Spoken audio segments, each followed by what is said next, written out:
What's up, everyone? Kevin Hale giving it to you on this Sunday night, January 8th, 2017, doing a round of sports shots tonight, live via Blog Talk Radio, bringing on my guests, same panel from last week, Michele Brown, writer for Cameron Mills Radio, co-host of Big Blue Views. Michele, what's up?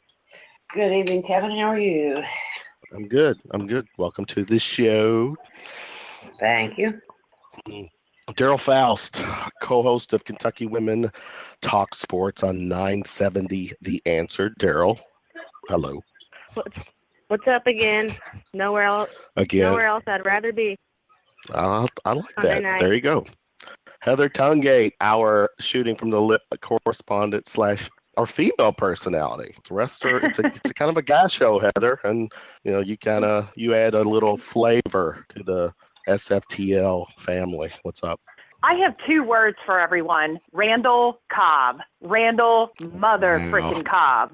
He had 3 touchdowns tonight.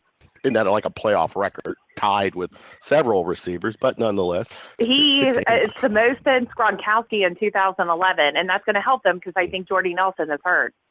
Yeah, he did a rib injury or something to that effect. Yeah, I think so. What about your boy Bud Dupree? Oh, I saw that. hurting the Dolphins. Yeah, he was everywhere. Yeah. And it's I hate. This is the one thing I hate the Steelers, and I wish the Bengals would have drafted Bud Dupree, but he's with the Steelers now. I saw the hit, and I'm like, I don't know what to say. Right. It was kind of weird for me. I don't care for the Steelers either, but when you got Eli Rogers and Willie Gay out there, there's 3 cards on the field at the same time. Well, except Yeah. Good take. Some local flavor going on in the NFL today. So props to our Louisville and Kentucky players. Round of shots tonight. I've got 6 on tap. Going to prove the ladies wrong that I can manage and facilitate.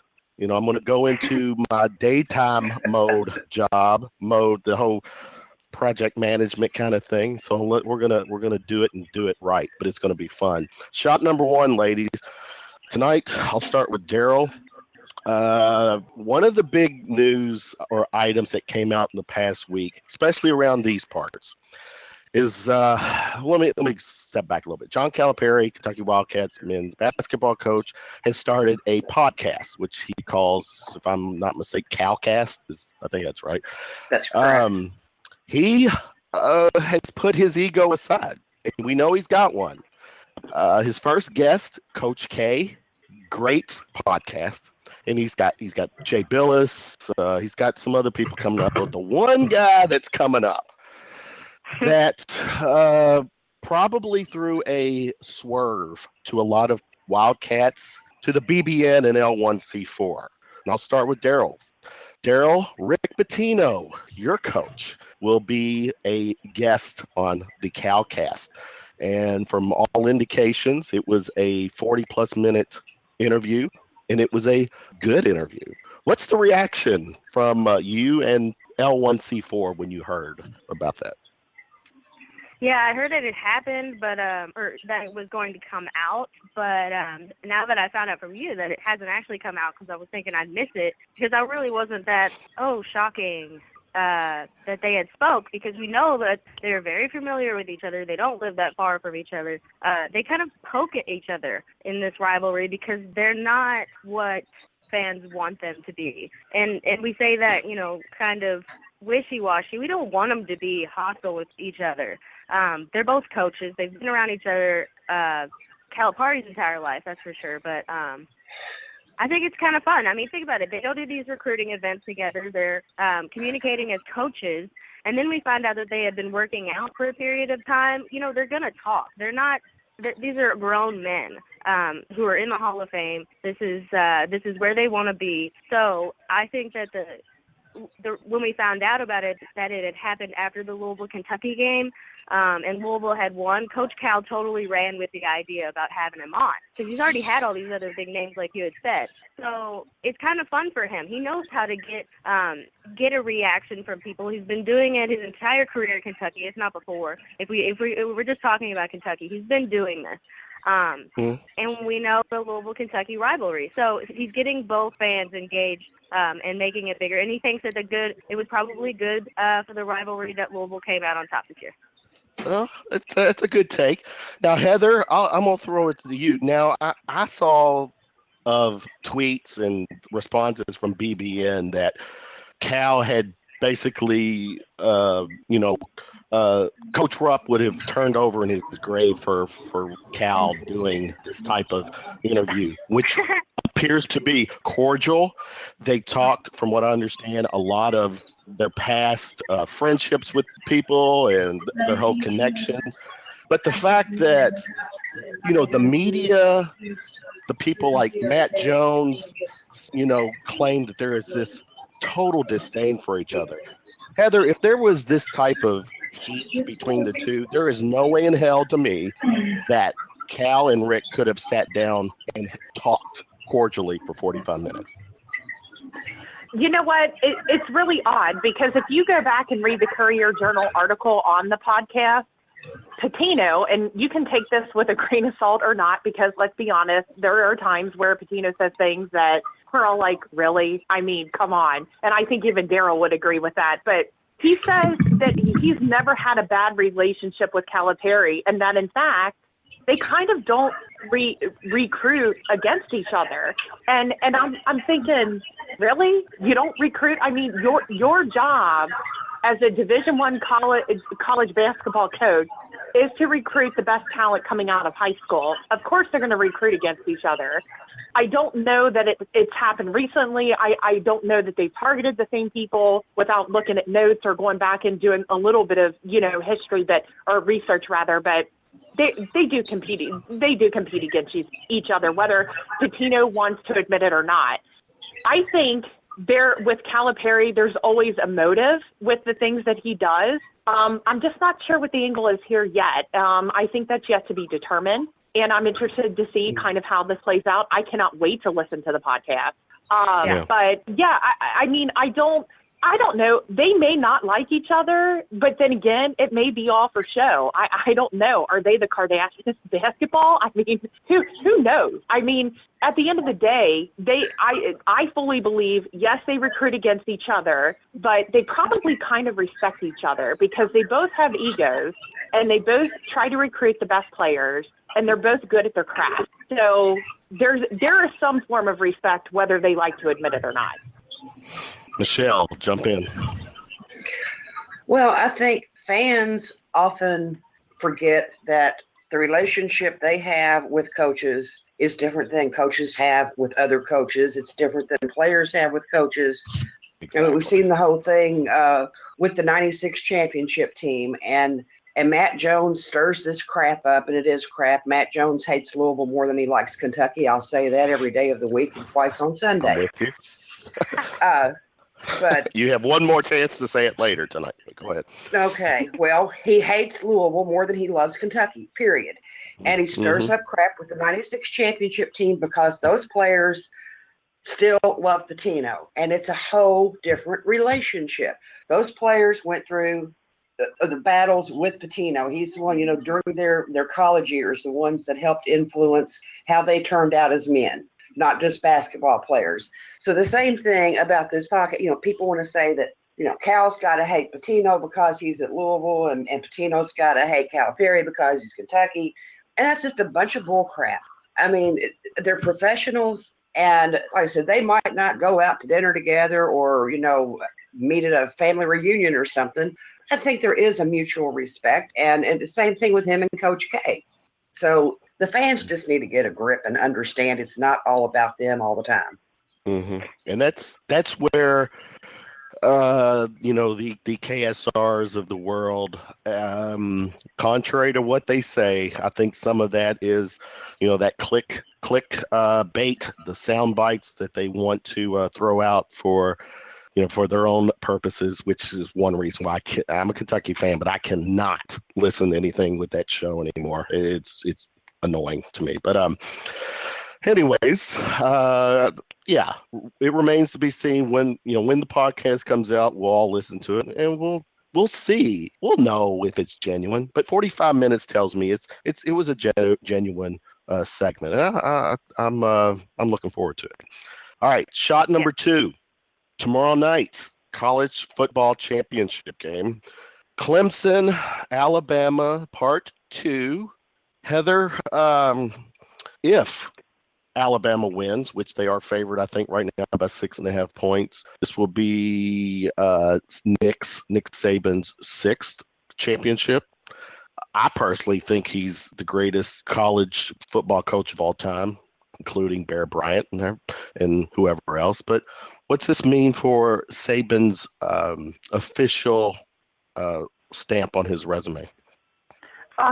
Essentially, as the kids say, it means he's the GOAT. I mean, this guy, what he has done at Alabama and the teams he's assembled and what they have been able to do in his tenure there has been nothing short of phenomenal. He is clearly, he's the best college football coach I've ever seen. I mean, you talked about just not only accomplishments, but I mean, just the way he's recruited, the way year in and year out, everybody's been able to step up and play to the level that he expects, the level he commands. But I will say though, with one caveat, this is going to be a tougher game for Alabama than many people think. I think Clemson, and let's not forget last year when they played, Alabama only won 45-40. Clemson's a tough out. This is not going to be easy for them. I think it's going to be pretty much back and forth again this year. Alabama might start to finally pull away in the fourth quarter. I know Alabama, everybody touts their defense right now, but Clemson, Dabo Swinney knows what to do. This is going to be Deshaun Watson and crew. They're going to come ready to play. I cannot wait to see this game. This has the potential to be the best college football game in a very long time. Totally agree. Michele, Alabama, as Heather mentioned, their defense has just been sick, the last half of the season. It's going to be a challenge with Clemson and Watson and that offense. How do you see the game playing out? And, what does this do for Saban's legacy? Well, Saban's legacy, I think, is pretty much already set. I mean, he has got to be, if not the best, one of the best in history with college football. I mean, it's the dominance and how many times you get to a national championship game. I mean, it's absurd. But how do I see it playing out? I haven't been thinking too much about the game because it conflicts with my show tomorrow night. Which is what? Our 100th episode of Big Blue Views. Oh, yeah. Yeah. Okay. We'll definitely give that time. We're going to plug that for you later tonight. But because you've got a great show lined up. But yeah, we'll do this first. But I think it's going to be a very competitive game. The whole Lane Kiffin thing, that adds just another layer of interest or just another storyline. So if Alabama's offense at any time becomes stagnant, then of course, they're going to be second guessing Saban's decision there. But, I mean, he's done pretty good with the things he's done in the past. So, you give him the benefit of the doubt until he's proven to make a wrong decision. Speaking of the game, Daryl, you being a Cardinal supporter and voice on your show, you've had a first, look for the most of the season at Clemson. Their head-to-head game, your all's head-to-head game with them, which was really actually one of the great games this year. But you know about Clemson. Does Clemson have what it takes to dethrone Bama this year? Well, I'm going to piggyback on what both Heather and Michele said a little bit, but I'll answer your question too. The storylines, of course, the rematch of last year's. You think about the college football playoff as what we're hoping it to become. Maybe these schools that wouldn't always be in the championship can rise and beat the Alabamas and the Clemsons, and this being the third one, I believe, and Alabama now in their second consecutive one.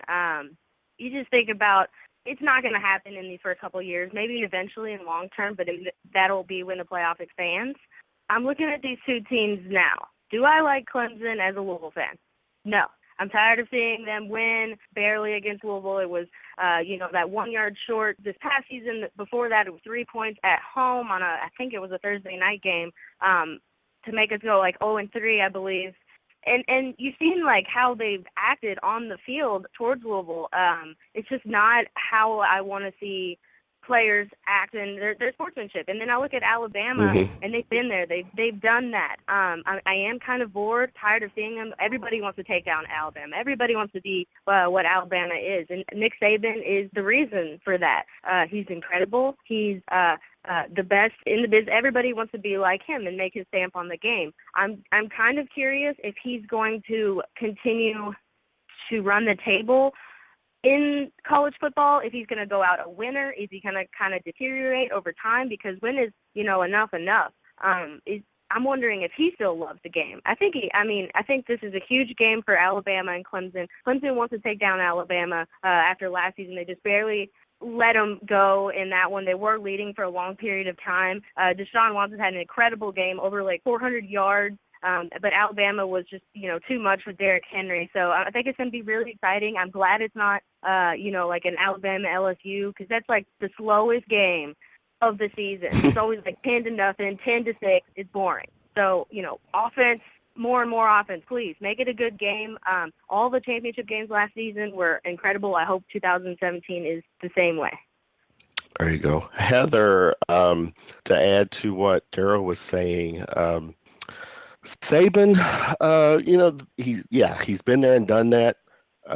Clemson, do they have this, the revenge or that weighing in their favor? Maybe, but what people don't realize is that this Alabama team. There was a lot of players that played last year, but this is not per se. And I hate when I hear comparing what they did last year, because they're two different teams. They're run by a totally different quarterback, running back. Their defense this year is incredible compared to last year.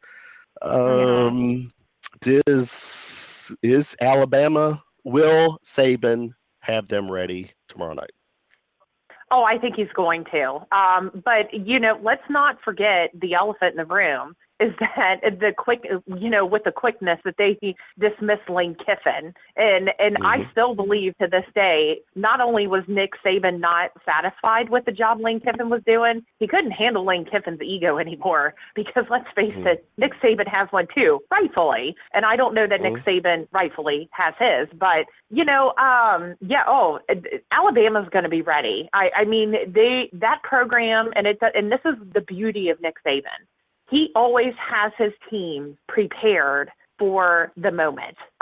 It's very rare that you will catch his team off guard. And they're facing a Clemson team that, and you better believe Saban hasn't talked about this, they're facing a Clemson team that played them very well last year, or in last season, whatever, in the last championship game, but they're playing a Clemson team with Deshaun Watson, who some folks would argue maybe should have won the Heisman over Lamar Jackson. And he's going to have his guys, again, playing to a level that we are used to seeing from Alabama football. But on the flip side, I think Dabo Swinney's going to have his guys ready too. I really, truly believe, and I know I said this just a few minutes ago, this is possibly going to be one of the greatest college football games we've ever seen.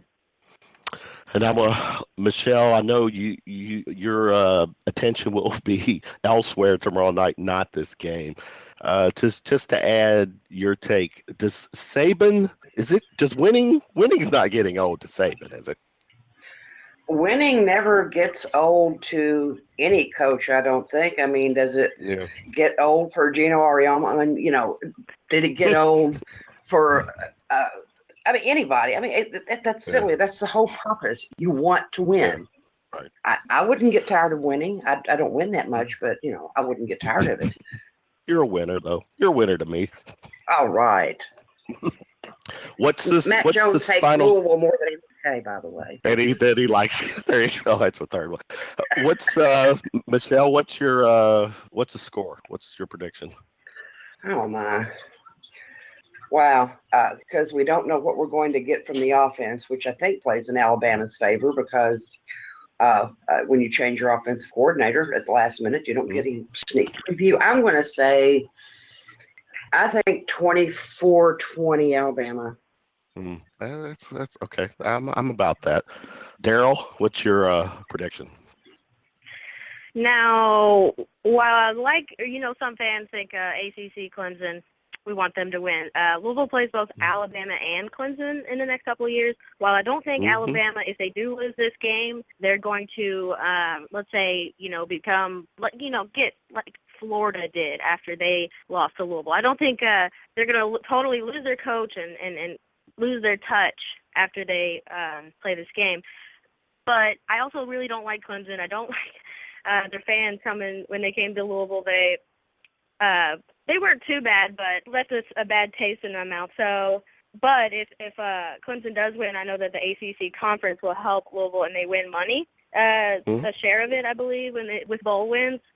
And I don't want Alabama to possibly three-peat. So I'm going to say Clemson gets revenge, and it's going to be very high scoring. Alabama has crushed almost everybody but LSU this season. It's going to be 40-44 Clemson. Wow. Heather, finish it. Your prediction. 34-30 Alabama. All right. Sounds like the all ladies yeah, everyone agrees. Everyone agrees with and the 4 10. and the 0. Yeah, by tens. How you ladies. That's All right. Shot number 3. And by the way, we're going pretty good with time so far. Just saying. Shot number 3. Speaking of SEC, Bama SEC basketball. I get to start with Michele here. Michele, I'll start yesterday. Obviously the Kentucky was playing last night against Arkansas, which for the most part, it was Arkansas is very athletic. They gave Kentucky a pretty good game. Now, Kentucky did, by a pretty good margin, at the end. But as I was watching SEC basketball during the day, just happened to be watching it, I was reminded how much basketball in the SEC is really down. Outside of Kentucky, Florida, and probably Arkansas, it was a struggle to watch these games. And I would be surprised if more than 3 SEC teams do make it to the NCAA tournament. Now, I know Michele, we've gotten some big name coaches. We have to give them to get their players in. But why is it? Why is SEC basketball just so bad as a whole? That's my take. If you differ, please do. But to me, it's bad to watch. It's terrible. Well, men's. Yeah, I was going to say the women, it's a whole other story, but yeah, exactly. I don't know what the answer is to it. I know that there are some years that we've been perceived to be down in the conference when I think we've had actually pretty strong showing for us and had good teams, but they beat up on each other in the conference, and that's acceptable in the ACC or the Big 12, but it's not acceptable in the SEC if you want to listen to all the talking heads. But this year it seems to be particularly ugly. And just what you said about Arkansas, they gave us a good 20 minutes last night. Unfortunately for Arkansas, the game is 40 minutes long.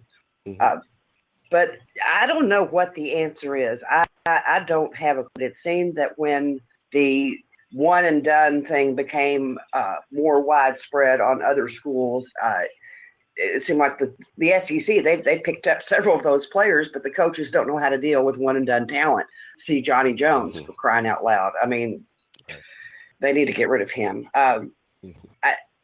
You're right. It's going to be perceived as a football conference until we can put some basketball teams out there that can beat teams other than the hyphenated directional Polytech U's. And some of them struggle against those. Right. And I think also when you have Kentucky in the conference and our level of talent and performance is generally just so far above the rest of the teams in comparison, it makes them look even worse. totally agree. And I'm gonna switch to Daryl. Daryl, you again being in the ACC, a team within the ACC. There's a lot of good ACC teams, but staying here with the SEC, one thing I saw yesterday watching prior to the Kentucky game, there is no excitement in the SEC from a fan standpoint. Every game that I watched, the gym was half full at best. And then when you had a team like Florida, I think it was last year, or was it the year before? Well, I guess it was last year, who is one of the better SEC teams.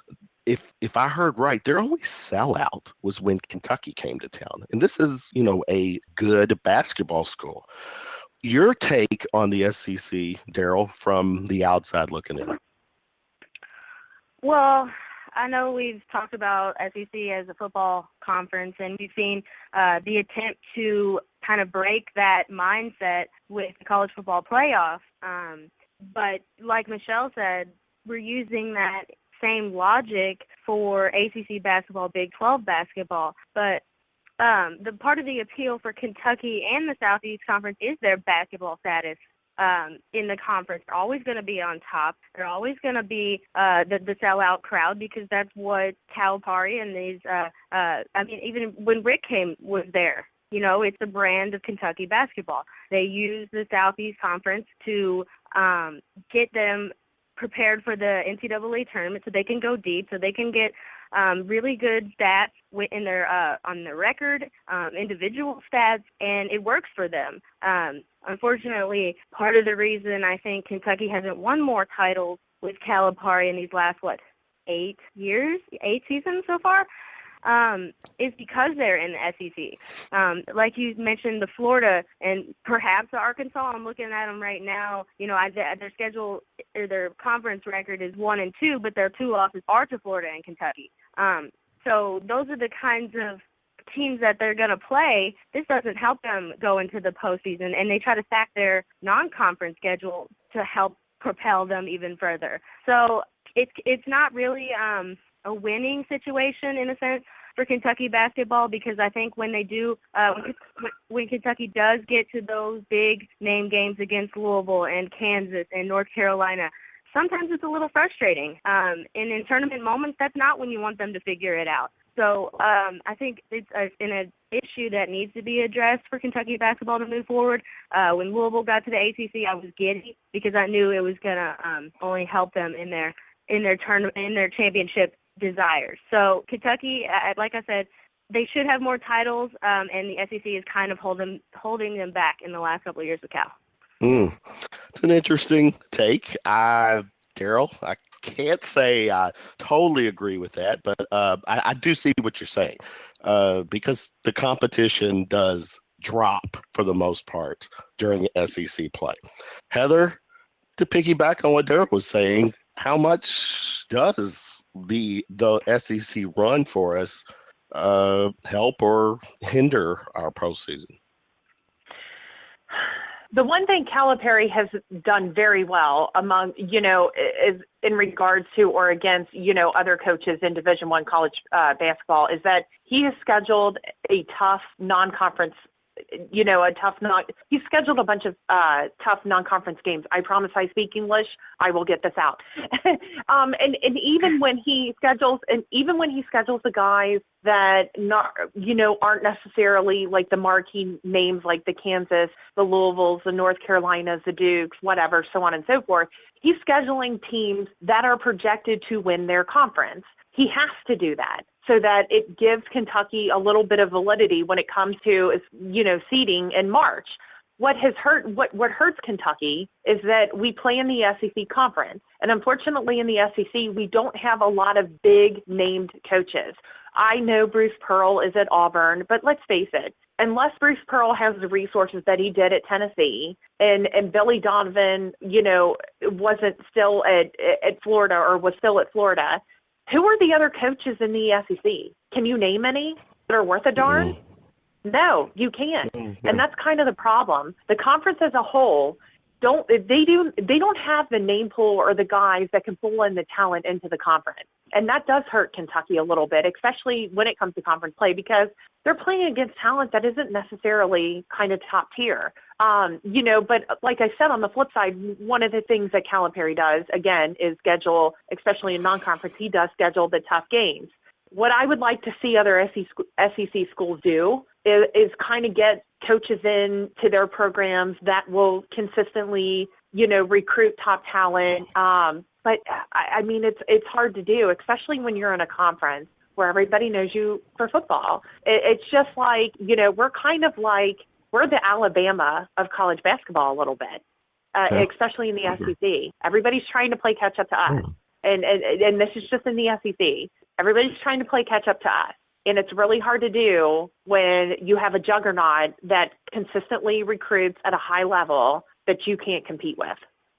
Well, and those are good takes, everybody. And I'll just end this little shot. When you see schools like Butler, Creighton, who are not per se the marquee names when it comes to, I know they're in a Power Five, but they're not, the Power Five schools. When schools like that are right now, Gonzaga, keeping themselves in the top 20, some cases in the top 10, those schools are doing it, and they're not doing it with 5-star or in some case 4-star players. So that's what bothers me about the SEC, is that when the teams that are, in that mid to lower tier in the SEC are doing as bad as they're doing, and then you got schools like the Creightons and Butlers who are winning and winning nationally, winning big. I don't get it. We'll revisit the SEC as we continue with shows. Let me shot number 4. Athletes and assault. This was the shot topic. I know I'm going to deviate from the flow that I was going here, because I want to start with Michele first, because when I did this topic, I referred to an article that Christine Brennan wrote for USA Today on how Brent Musburger during the Sugar Bowl game, the Oklahoma, I can't remember was it Auburn or whoever they play, mentioned Oklahoma's running back Joe Mixon. In a sense, kind of downplayed the assault that he had. It was involved with. Granted, it was 2 years ago, and kind of set Mixon off on a good note by wishing him well at the next level. But the one thing that bothered me, and when I first heard that, and I saw it with Brennan's column, USA Today, and when you wrote your column for Cameron Mills Radio, is that Musburger never mentioned the victim here. And to me, that's a fucking no-no. Pardon my language. Brent Musburger, to me, is out of touch. Michele, share your take on that, and then take us into the mindset of how athletes and assaults, I think, to me, athletes are not held as accountable as they should be. Well, first of all, Brent Musburger, he goes on about, Mixon he's doing okay. He's not distracted, and thank goodness, he can focus on football. And that was bad enough, but I'm thinking, okay, Brent's pretty much an idiot, and he doesn't realize what he's saying.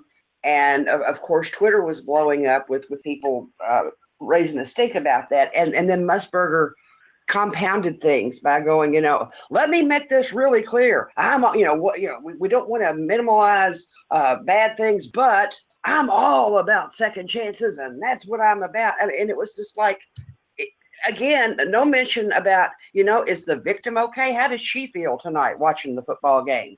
How did she feel when she took a punch that broke 4 bones in her face? I mean, just leveled her.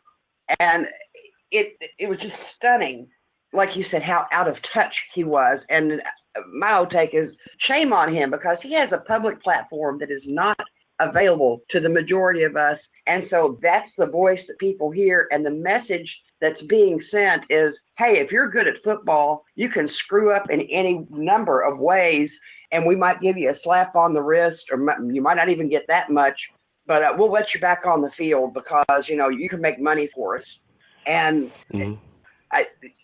Football players, they have to have, at least on the field, there's got to be kind of a killer mentality, if you will.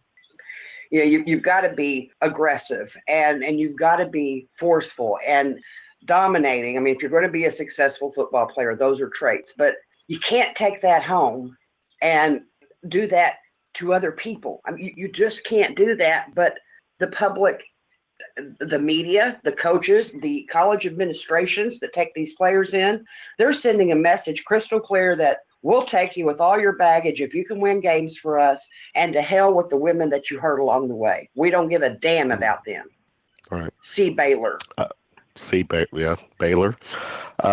See Florida State. Daryl, I'm going to go back because I was going to start with you on this segment, but you know, the Jameis Winstons who, from all indications, this is what I've read and things that I've heard, probably did it. Sounds like he did it. And when you settle a civil suit, I don't care what people say that settling a suit doesn't, you're not admitting guilt. You're making it go away, whatever. If you're 100% innocent, you don't settle. Why would you pay for something that you didn't do? To me, Winston did it. And down in Florida State, it was clear that's a good old boys town. The sheriff, the whole police, I mean, they're buddies with the program.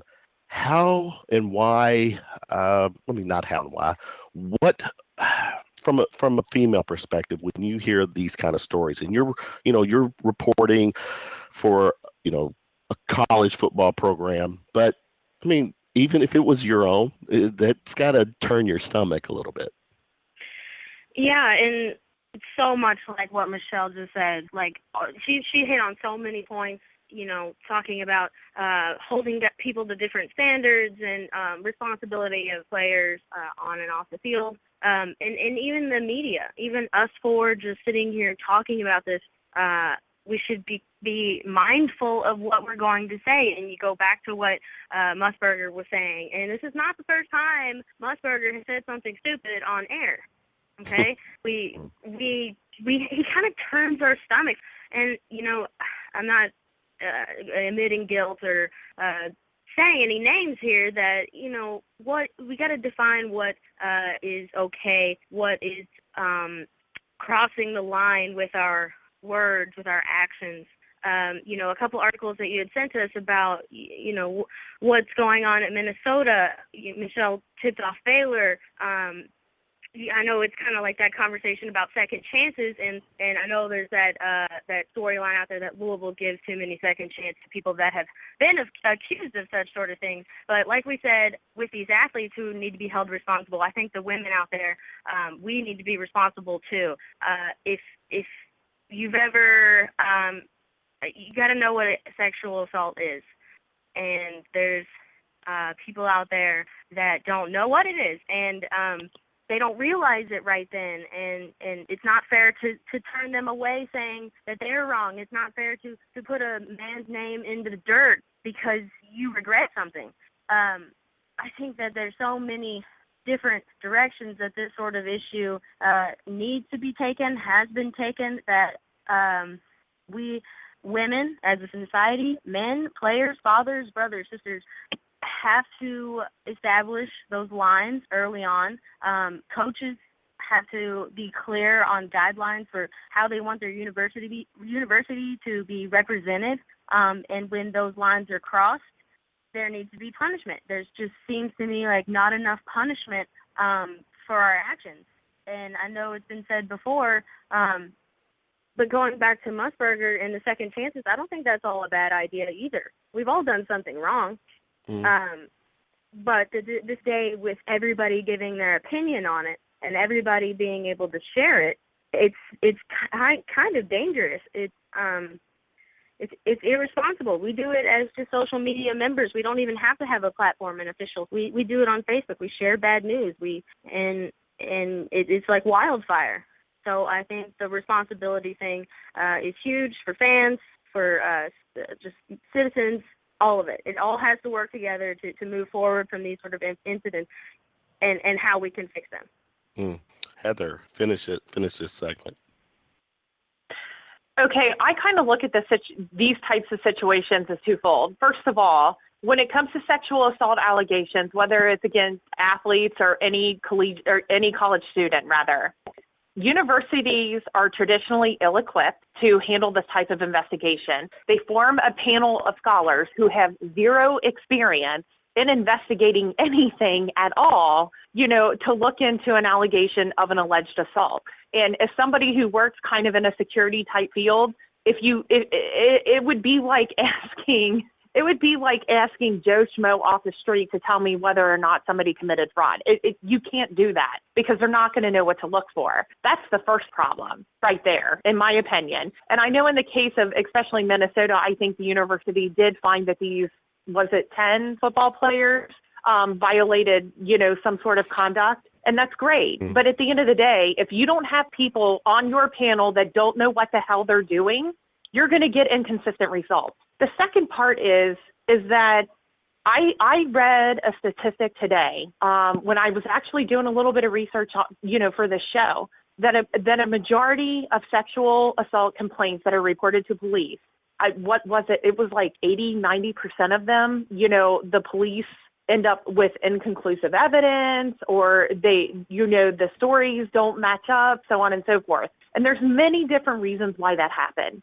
So, here's what I tell people all the time. And as somebody who's had a very close friend that has been a victim of sexual assault, the first thing she did was go to a hospital, get a rape kit, and file a report. And I understand people feel intimidated, especially when you're in a culture, let's say, like with what happened at Florida State and Jameis Winston, where people are consistently probably threatening you and telling you you're nothing and that you wanted it, or so on and so forth. But if you want to protect yourself and you want to keep from somebody else being hurt, I encourage all sexual assault victims to stand up and say, I'm not going to let this happen, not only to me again, but to somebody else down the road. And I hope that they find someone as a support system to encourage them to report what has happened to them. With that said, I would also implore a lot of the law enforcement agencies, and by the way, my husband is a cop and he's completely listening to everything I say right now. When somebody comes to you and reports an assault, of sexual nature, you have to understand things might be fuzzy because you don't know if they've been drugged. You don't know what the circumstance is. Be patient, okay? Listen to what they have to say. Try to figure out if there are witnesses. Try to figure out all of the situation that you can.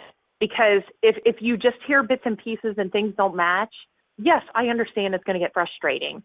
But if it's somebody that you know that is high profile, especially what happened in Florida State, this, you know what, throw that out the window. Who cares what this guy may or may not do or what he may or may not be in the area? If he committed a crime, he should be prosecuted. And I fully believe that a majority of the police departments in this country would have prosecuted somebody like Jameis Winston. Unfortunately, it just outside of where he was. I fully believe that. But at the end of the day, this all comes down to as well, and this isn't the false accusations, sometimes women will place against people, because it does happen, and that unfortunately does a disservice to the people who are actual sexual assault victims.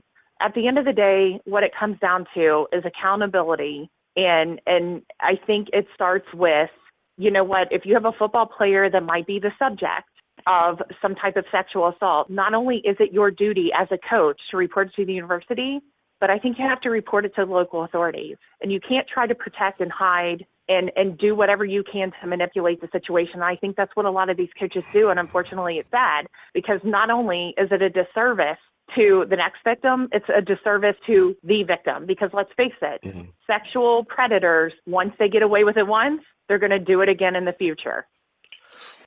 Good take, ladies. What I'll add to finish this segment, to try to get me back in a good standing with timing, Michele. In defense of probably the victims here, the next day, after the moment, after they realize what has happened, and they're either talking to a close friend or family, it will not surprise me if they're one of the questions that they're going to be posed with is like, do you really want to go public with an accusation against this figure, this sports guy? Do you want to go through that scrutiny?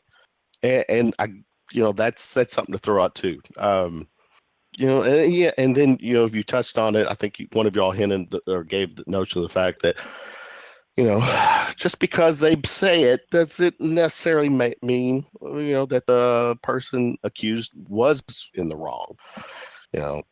I guess you can't always assume guilt, but to me, when guilt is there in these guys, especially when it comes to assault, when it comes to shoplifting and that kind of stuff, it's second chance. Yeah, I'd give them second chance. But when you assault someone, a woman, women in this case, it's wrong, and there should be consequences. All right, trying to get back on on this crazy train track. Shot 5, ladies. I don't know, Daryl. I know you do. You're tied with Louisville Bats. What's your role there? I'm on the media team, which could be directing the in-house show and the online cast, or I could be on any camera in-house or the robos, working the replay machine. So just pretty much video. All right, cool. All right. Let me go. I'm going to start with Heather on this because I know, Heather, you're a Reds fan. You're a big fan of baseball. Story that I share with you guys in regards to Barry Bonds, Roger Clemens, possibly making their way into the Hall of Fame. I know this is not baseball season, but I thought this was an interesting story and take because Bonds and Clemens are tied to the infamous steroid era. I personally, Heather, don't have a problem with Bonds and Clemens getting in as long as there's an asterisk next to their name that states this primarily was their accomplishment during this era. What is your take when it comes to the Bonds and Clemens of the baseball world getting into the Hall of Fame? First and foremost, I grew up about 25 minutes south of Cincinnati, so I am a huge baseball fan. I have grown up going to baseball games pretty much all of my life. My mom also worked for former Senator Jim Budding. And he also, I don't know if people followed his career, had a very strong take on the steroid era of baseball and how it ruined the game. With that said, here's where I have a problem. And I read the article that you had sent out, Kevin. And, these guys, again, they may have had the numbers, but those numbers to me are fabricated. They're not true numbers. And this is, if you're a baseball fan, this is what makes you appreciate guys like Ken Griffey Jr., who just got into the Hall of Fame. He was the natural. He was the kid. I mean, Ken Griffey Jr., from the time that he was in high school here in Cincinnati until, throughout his career in the majors, he never once had to take a performance enhancement drug to drill up any of his numbers. He truly, legitimately earned his position. These guys, it's like, how do you differentiate between what they did kind of on their own versus what they did with a little help? And this is where I have a problem, because they had help. It's clear they had help. And I understand, the article that you had sent out said that they're going to probably get or there was some pre-polling, they're going to get 70% of the vote, and eventually they're going to get 73 or 75, whatever it takes. You know what? If that's the case, how do you have guys and I'm not, I purely, again, I am not saying this because I'm a Reds fan, and I know people are going to laugh at me. You have a guy like Pete Rose, who he screwed up. Yeah, he bet on baseball, and apparently there's evidence that he bet on the Reds. I never saw that he bet on them to lose, which I guess is a good thing, but I don't know. I mean, it's not clear to me that Pete Rose threw games, whether or not it was in the favor of his pocketbook or not. These guys took a drug that clearly helped them enhance their game, and that could have potentially influenced games to me. So what? How do they get in the Hall of Fame? How are they? That's a good question. How is what they have done legitimate to you. I don't get it. Like, I do not get it at all. Michele, my response to Heather when it comes to Bonds and Clemens is that prior to their supposed their enhancement, their time taking their enhancements, they were legit. They were, all-star players. They were better. They were really good players. Now, to me, in Bonds and Clemens' case, Michele, the juice prolonged their career, and it did take it another level up. So, Michele, your take. When it comes to the steroid people, how do you see it? Well, and Heather, bless your heart, took my whole point is that Pete Rose had an amazing number of accomplishments without taking any drugs, and because he gambled. Nope, you're banned from baseball. You can't be in the hall, but you've got other people that have cheated while playing the game and taking the PEDs.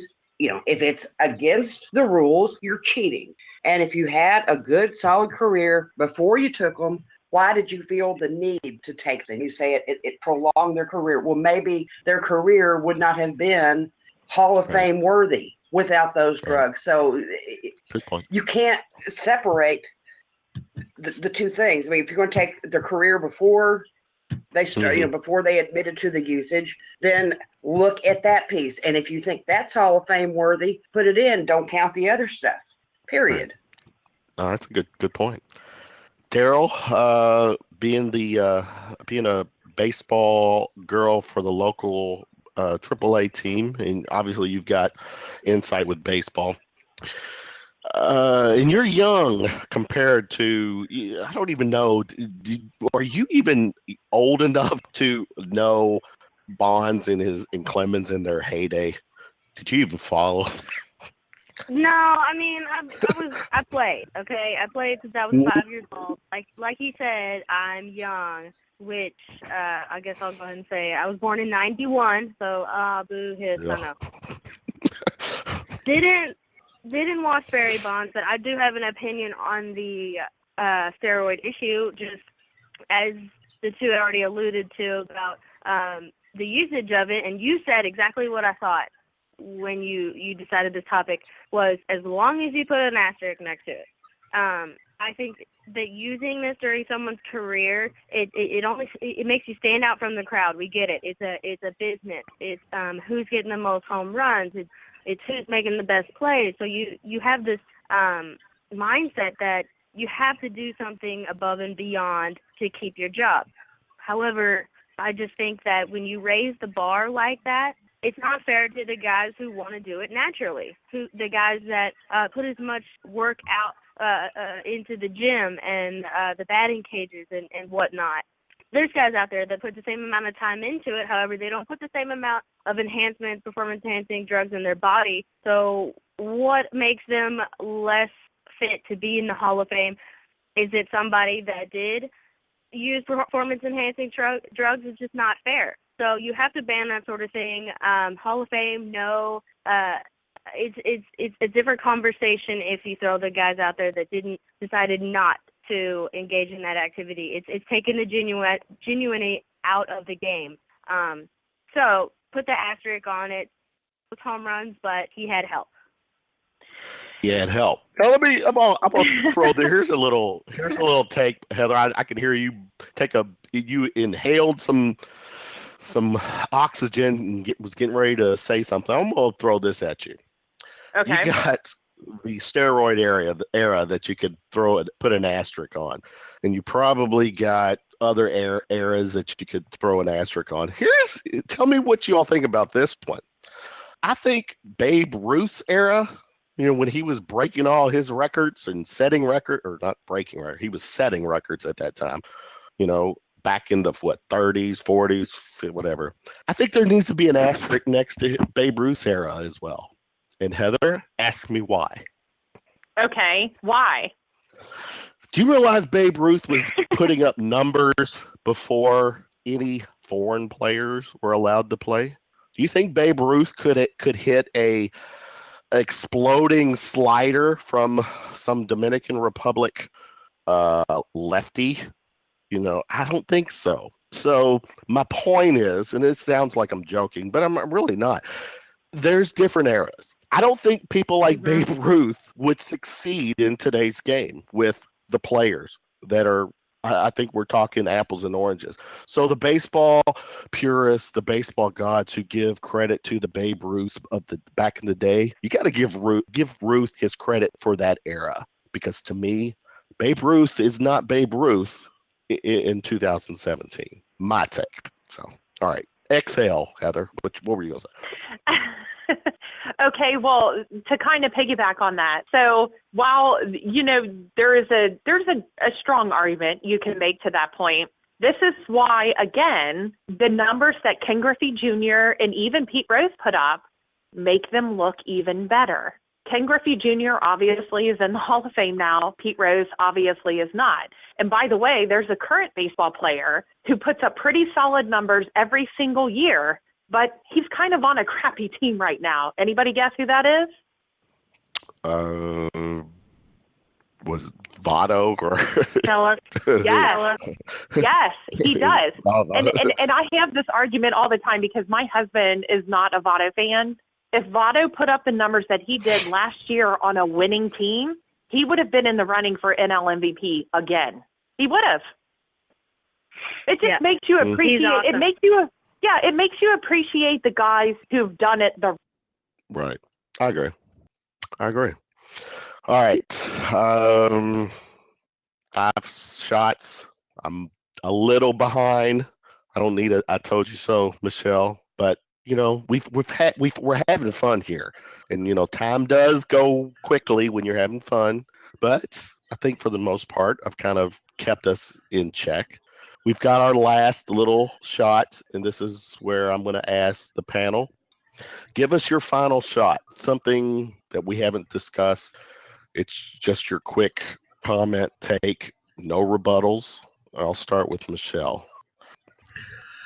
Well, I think that celebrities that are sports fans should possibly leave any tweeting about sports to their publicists, because on their own, they are clearly out of their depth. This week we had Ashley Judd want to weigh in and say that Chick-fil-A's promotion of the foul shot at Rupp Arena, and that is in the second half, if the opposing team, if any of their players miss both of their free throw attempts on a 2-shot situation, everybody can go to Chick-fil-A tomorrow with their game ticket. They get a free chicken biscuit. So, of course, in the second half, when the opponents are shooting free throws, the crowd is like 10 times louder than it ever is in Rupp Arena. And Ashley Judd said that was tacky. And so I thought her tweet was tacky, quite frankly. And the whole thing about cheering against players to miss free throws, that happens in every game. I mean, Notre Dame was cheering for Louisville to miss free throws the other night. Game after game after game, you see that. If you want to know if there's something tacky, Ashley Judd, maybe it is that sad, old, ratty, pit-stained white shirt that you wear to every game, and you've been wearing it to every game since 1992. You've got money, buy a new shirt. Pit-stained. You haven't looked at it closely, have you? You never get off the compost, do you? Yeah, okay. No, you're right. I can't. I focus on a couple things, but any farther to the right or left, I don't. And then, of course, last night, Justin Moore, who I had never heard of, not a clue who this Nimrod was, but he tweeted out. Apparently he's from Arkansas, and he's a country singer. You learn something new every day. But he says, I wonder, from a human element perspective, does Malik Monk feel good about beating the state that raised him? Now, the guy's tweets ended up getting deleted overnight, amazingly enough, but that was like incredibly stupid. And like I said, celebrities just, they leave that kind of stuff to your publicist, because really, you're not good on your own. You're really not. And twice in 1 week, you pissed off the Big Blue Nation. You don't want to go there. You don't want to go there. All right. Good stuff. Calling out some celebs. Now, Daryl, I guess Justin Moore is more along the lines of you little kids, because I hadn't heard of him either. I'm not a country fan, so I don't know. I mean, do you have any of Justin Moore's music on your iPod, Daryl? Well, there was a period of time where iPods were cool or relevant. So yeah, whatever. Social or music media. Do you have him? Do you have him on your rotation? No, I don't. Not anymore. When I got out of high school, there was I might have been a country fan because my family is, but I moved past that. But I did manage to go to at least 2 Justin Moore concerts, and they were fine. But I've moved past. Yeah, they were small.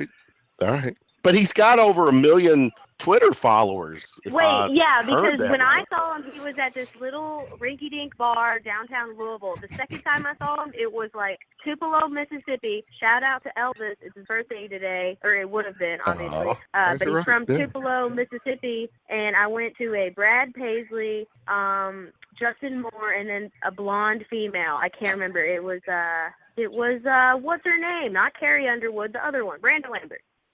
Oh, all right. Yeah, I have to take your word for it, because I really don't know country music at all. But with that said, Daryl, give us your final shot for the night. Well, I had 2, and I would kind of let you pick. You want to talk about the Dolphins game today, or maybe we want to retouch on Grayson Allen's dumbass?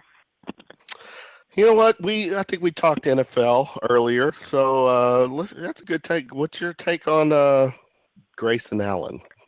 I think I'm just totally over this story. I think the ACC totally blew it in taking an opportunity to punish him for his actions. I know we were all three in agreement that it was already out of control a week ago. And then we get this conversation again. Do I think the evidence is, admitted guilt? No, but he's going to hurt somebody. And Louisville plays them on Saturday.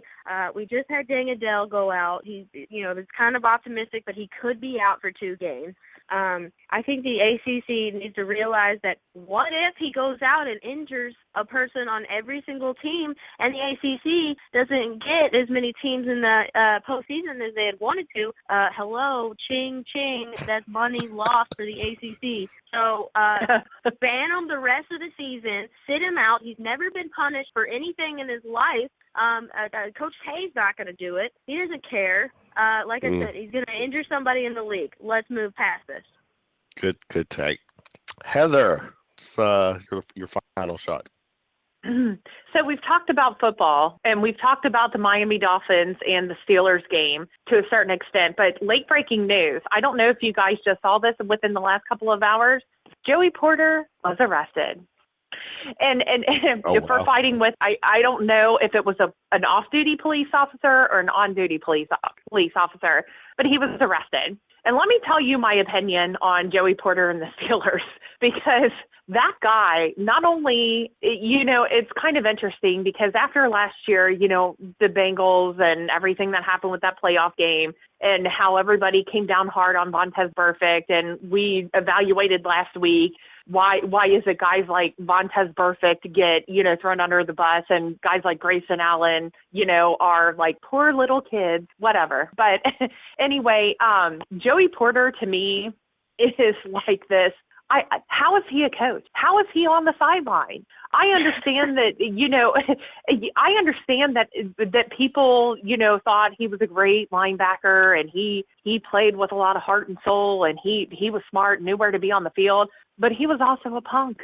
And I don't know if anybody noticed what he did last year on the sideline. During the Bengals game, he went to supposedly check on his injured receiver who was, 20 feet away from where he was when he was arguing with Adam Jones, who also just got arrested. It's like, what is going on in the NFL? I mean, all these players, no accountability, and it's kind of what we were talking about with steroid era, so on and so forth. The NFL has to get their guys in check, and they have to do it with consistency. It doesn't matter if it's from a coaching perspective or even a player's perspective. If these guys can't appreciate the opportunity that they've been given to be a part of the league, they don't need to be in the league at all. Bam. Mic drop, Heather. Good soundbite there. All right, Daryl, you made a comment. You've been arrested. We don't even it's a yes or no question. Just clarify. You've been arrested. Yeah, I have. Okay. And I did my time for it. I worked a long time to make up for that, to pay my debt to society, monetarily and my time, and I learned from it. I don't do what I did before. You know, I've been punished my entire life. I learned my lesson, and a lot of people don't. You know, you being about the age of my oldest daughter, you still gonna have some lessons to learn at your young age. So let's not get ahead of ourselves. All right. I believe you. Yeah. Ladies, you all did great. 6 shots. Yes, Michele, I may have to drop it 1 shot just to try to stay within the 60-minute format. But to your all's credit, here's I'm gonna throw this out here. We're at 11:15, so we're at what is that? Hour and 15 minutes. 15 minutes a little longer than scheduled, but to each of your all's credit, you all had something to respond back to with these topics, and it was hard for me to just shut a topic down just because of time, because the content you all were giving was good. So, in my defense, yeah, I'll work on the timing, and I know everyone's time is valuable, but I appreciate the time you're giving me for this show. It is a work in progress, so I will do my best to make it better. Before we go, I'm gonna touch base with. I'm gonna let each of you all give one more shout out to things that you all are involved with. I'll start with Michele. Michele, congratulations ahead of your all's 100th show Monday night, and you've got a killer show lined up. So speaketh. Well, you're right. We do have a killer show. We're going 3 hours tomorrow night too, of course, which will be live, the 3rd-hour podcast only. But we have Larry Vaught, legendary Kentucky journalist. Yes, he's great. So we get him on. He'll be our first guest. We also have Cameron Mills, and he'll be talking a lot about his documentary, The Team. And we're having him on because, well, you know, he's my boss, and he doesn't pay very well, but he is my boss. Yeah. And he is Cameron. And he was the very first guest that we had on Big Blue Views when we first started having guests, so we had to have him. We also have Aaron Torres. Oh, yeah. We have Aaron Torres from Fox Sports, also the author of One in Fun. I got to meet him when I went to Las Vegas, so that was like really cool. And the headliner guest, which is the headliner of all headliners, we have ESPN's Jay Williams. Yes, Jay Williams. Jay. And we get... We pre-recorded the segment because he was not available tomorrow night, but I got to talk to him yesterday afternoon. So he'll weigh in a little bit more on his thoughts on the Grayson Allen situation. He'll also be talking about Isaiah Briscoe, college basketball as a whole. But it's going to be a great segment, and we're just pleased as punch that we had him. So the cool thing was after it was over, he contacted Kristen and I again, wanting to make sure that we thought that the interview was okay because he wanted to do good for us. And I thought that was really a class act. Oh, yeah. He's a great guy. He's a straight shooter, he certainly too. Is. Yeah. And, Michele, from me to you, you know, you and I've, over 2 years at least, or close to 2 years, talking, over knowing each other, just through through this media platform. Your show, Monday nights, it's good stuff. It is my favorite BBN show that's out there, even better than that weekly morning show that's on, certain stations. But no, seriously. What's this morning show you speak of? You don't mean it's hosted by that guy that hates U of L more than he loves UK? I serve it up and she knocks it out of the park. There you see, that's a yin and yang here. Good job, Michele. There you go. Thank you. So 8. You'll be live from 8 till 10 still, because Blog Talk does the 2-hour max live, but so you'll have a 3-hour upload, correct? That's correct. Yes, sir. Very good. I have to Cameron Mills, I love Cameron. He has done my shows several times. I had him on last Monday night. Which was supposed to be a 20-minute segment.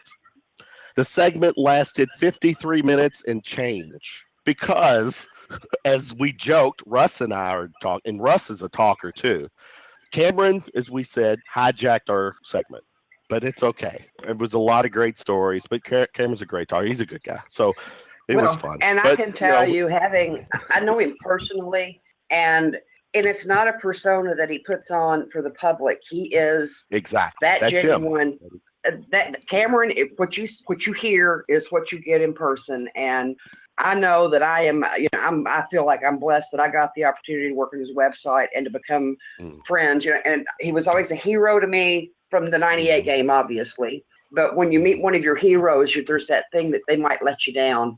And he's more of a real life hero than he ever was a basketball hero now. Yeah, he's a genuine good guy. I've met him in person. My daughter does these when the season ends. She's part of this marketing group that handles Kentucky and Louisville players when they do their autograph signing. So she's working, Kentucky and Louisville players. And I've got to go and what's that? It can't be Louisville because George put out that rule that Louisville can't autograph. The seniors after they leave? Not. Yeah. Okay. Okay. Because I was going to say we've been on a. Yeah, I know. Yeah, you all have to walk that fine line, but no. I got to meet around here. Yeah, I got to meet Russ Diculus at a signing, which my daughter handled, and they're good people. Cool. So, with that said, yeah, I did get to meet Cameron, and so and Daryl, this is something I don't know if you're aware of. Cameron is, I guess, Michele was the executive producer of this documentary, The Team, the 1996 championship team. And it's a very good documentary. So, Daryl, if you are truly a Rick Pitino supporter, you actually enjoy this documentary because it's. I will say this about the documentary, and this will tell you how good it is. Yeah. That at least for 20 or 30 minutes after it was over, my heart had softened toward Pitino a little bit. I was reminded of the time when I actually liked him. Exactly. But it passed. But it yeah. But I've watched it 11 times, and I still get that softening feel. And that reminds me, like I talked about earlier, the relationships and how he genuinely loves the players from that team, and that whole team has stayed in contact regularly for 20 years.